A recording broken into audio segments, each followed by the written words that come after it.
What's up everybody, welcome to Money Management channel. My name is Andrei and today I'm gonna be doing an update on MMTLP and FINRA saga. I got the cash in the bag, stadium packed, born a rock star in this life, gonna live it up.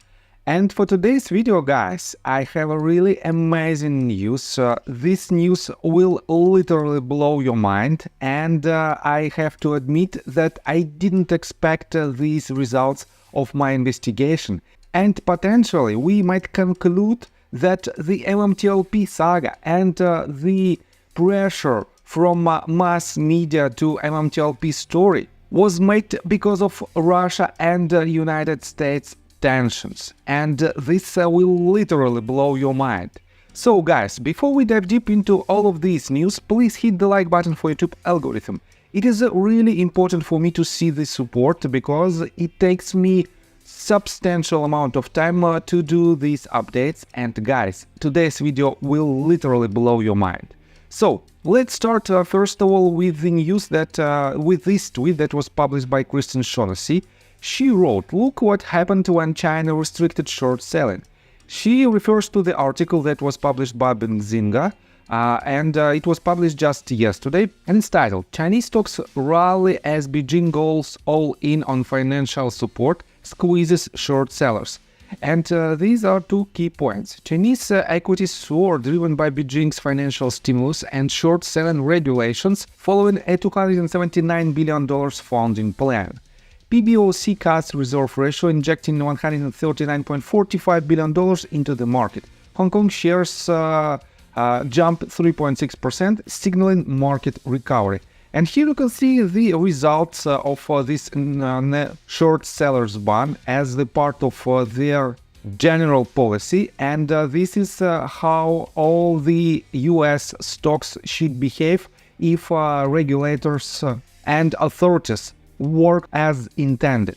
So, and let me show you another part of this story. Richard Hoffman answered to the tweet of Kristen Shaughnessy, where she wrote, "Convicted bank manager in China sentenced to life in prison. South China Morning Post reports he also had to give up all his illegal gains and personal assets." And this is how China behaves with the wrongdoers. They basically put them into the prison for a lifetime. And Richard answered to that. "White-collar financial criminals who destroy scores of families should face significant, consistent and severe incarceration as their minimum prison sentences." And I completely agree with Richard, because only in this case no one will try to push any assets down in order to benefit themselves. And this is the real case how we can solve the problem. But the most important part of my today's video is Richard Hoffman's video that he published just 12 hours ago in his YouTube channel, Not Legal Advice. And guys, I highly suggest you to follow his Twitter account and to subscribe to his YouTube channel, because there you will find a lot of very important and useful information for the community. And in this video, you can watch it by yourself, it is a 18 minutes long video.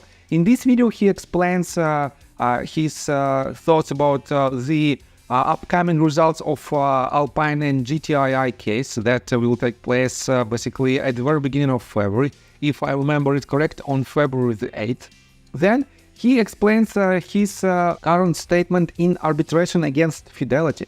And in this arbitration, basically all of his requests to change the arbiters were denied, and he filed 3 requests and all of them were denied, and were denied without any explanation. That is why Richard files all the details in the federal court in order to use federal court as the third-party force that will push this case forward in our favor.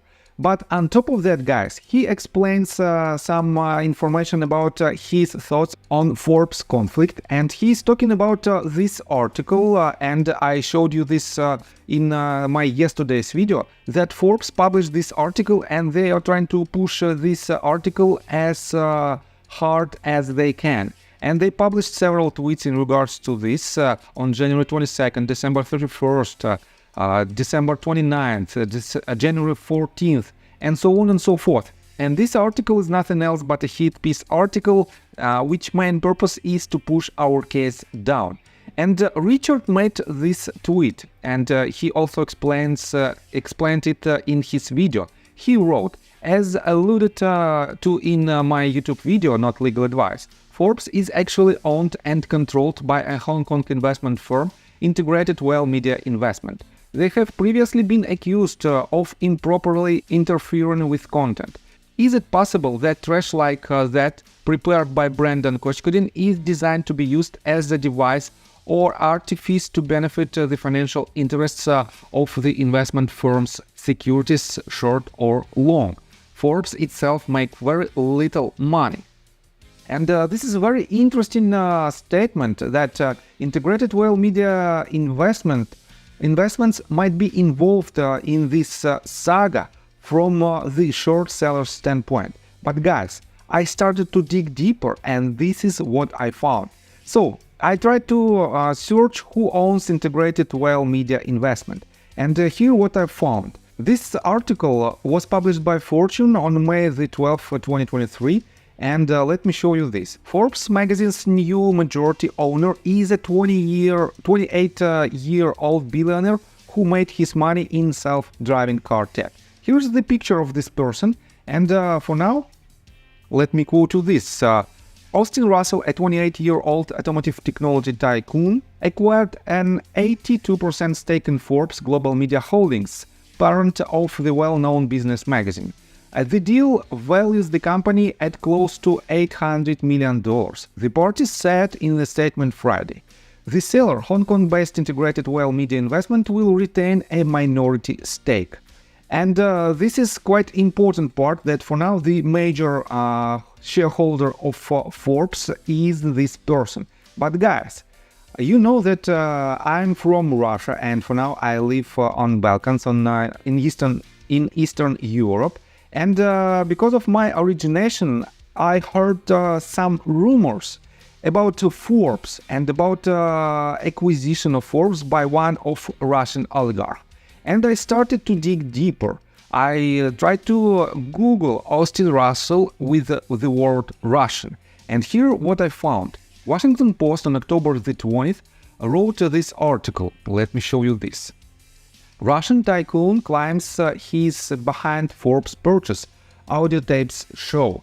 And here is this person, his name is Magomed Musaev, and let me quote you this. When Magomed Musaev, a Kremlin-connected tycoon, gathered friends in New York to celebrate his 60th birthday, he was joined at the head table by top executives from the Forbes Media Group. According to people who attended the June event, the revelers also included American tech founder Austin Russell, 28 years old, who had recently announced that he was leading an $800 million deal to buy the stored media business. And let me show you who this person is, who is Magomed Musaev. In his LinkedIn account, you can see that he is the owner and member of board of directors of Forbes Russia. You know that Forbes has different branches, one branch per country, per major country. Definitely in Russia, they also have this branch. And Magomed Musaev is the owner and member of the board of directors since 2018 till present day. So, quite interesting statement. Next one. Days before the party, however, Musaev had told associates that he was the Forbes buyer and had sealed the deal of a lifetime, according to 5 audio recordings and 1 video recording obtained by the Washington Post, in which he discussed the deal. I just bought the global Forbes, Musaev told one of his associates, according to the material, referring to the Forbes Media Group, which includes the US edition of the magazine. You understand when you have in your hands the key to the most authoritative global brand. This key will give me access to anyone. And this is quite interesting statement. And guys, let me show you some details about the dates. It was the Musaev's 60th birthday. Let me show you when it was, as you can see right here. He was born on June 13, 1963. And for now, he is 60 years old. We know that this date is the mid of June. let me show you this. And I showed you this yesterday. Creative director at Forbes, Alicia Hallett-Chen, wrote this statement, and I will show you when did she write it. I'm excited to share a project that's been 6 months in the making. So, 6 months in the making.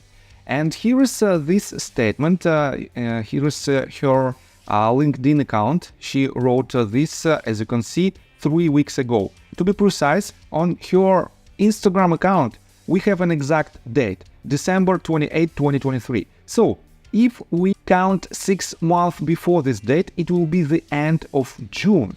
And the end of June is the point right after Mr. Musayev's birthday. And right after his birthday, right after this acquisition, when he said that he just bought the entire US Forbes magazine, right after that fact, this so-called investigation of this so-called article began. And in my opinion, guys, I don't want to do any conclusions, it's up to you, but potentially Russian oligarchs might be involved in the process of pushing down the entire US economy through the pushing down of all the cases that has some major impact on retail community.